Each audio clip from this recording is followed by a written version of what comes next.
अगं गप ग रडू नको. अगं राहू दे ग रडू नको. देवा देवा माफ कर ग, चुकलं माझं, माफ कर. सगळ्याची माफी मागा तुम्ही.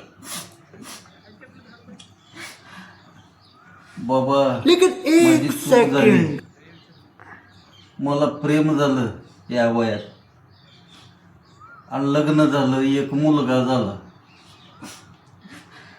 माझा पाय घसरला पण माफी मागितलं नाही सपना तिच्या. आता मागतो, सपनात मागितलं नाही म्हणून रड लागली. माफ कर बाई, माफ करा. झालं. अय्यो ऐ बस कर की.